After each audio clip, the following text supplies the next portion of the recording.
Ohio, and essentially stopped modeling. "You aren't sure?" Esme sounded confused. Kimber couldn't really blame her. She was confused by her behavior as well. She'd always been assertive and direct, sometimes to a fault. When she was a teenager, she'd been proud of herself, feeling like a real New Yorker.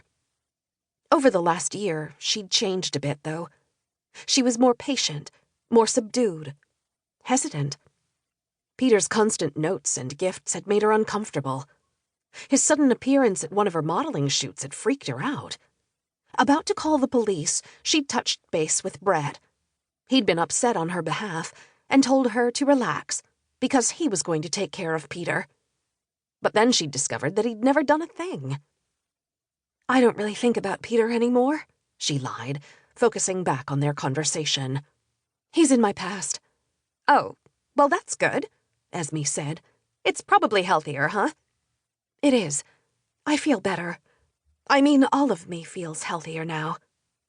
"I still don't understand how you were able to walk away from your whole life, Kimber," Esme said with a new spike of incredulousness in her voice.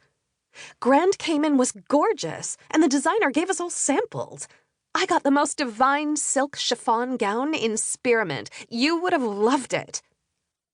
Kimber barely refrained from rolling her eyes. That was how she used to talk, too. She used to be amazing at describing items of clothing in a way no one who didn't work in the fashion business would even think about. "I bet."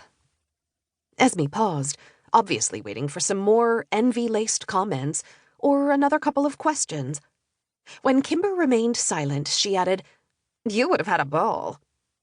"It does sound like a good time," she murmured, because modeling bathing suits on a beautiful tropical island had once been her dream job. She'd loved the beach and the downtime and the gorgeous clothes and samples that she'd been given. "I would have loved those days on the beach, if I wasn't retired." Esme cleared her throat. "You didn't have to be, Kim.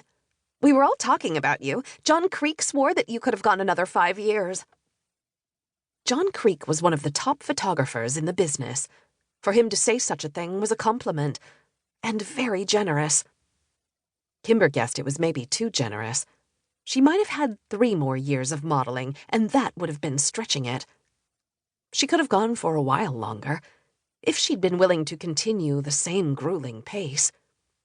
That was, she would have had a ball modeling bathing suits and ball gowns for high-end fashion magazines, while getting paid an obscene amount of money to pose on the beach on a Caribbean island.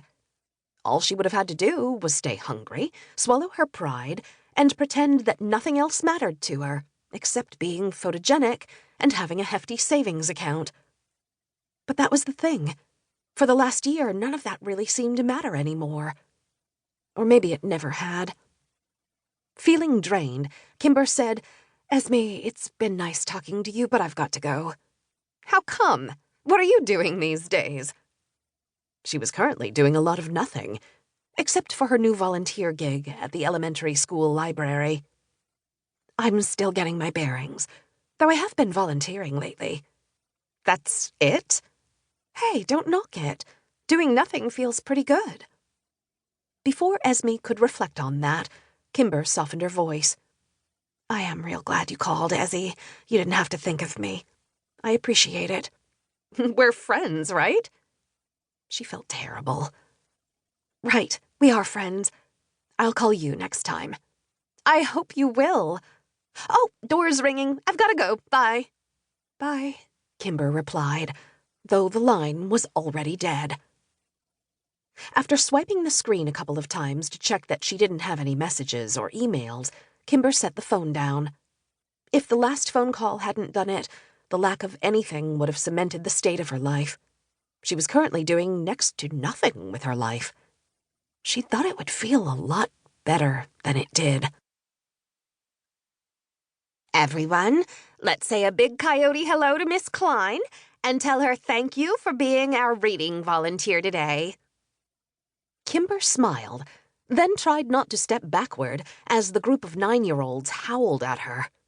Someone needed to tell them to tone it down a notch. When the librarian looked her way expectantly, Kimber said, "I don't have to howl back, do I?" "Absolutely."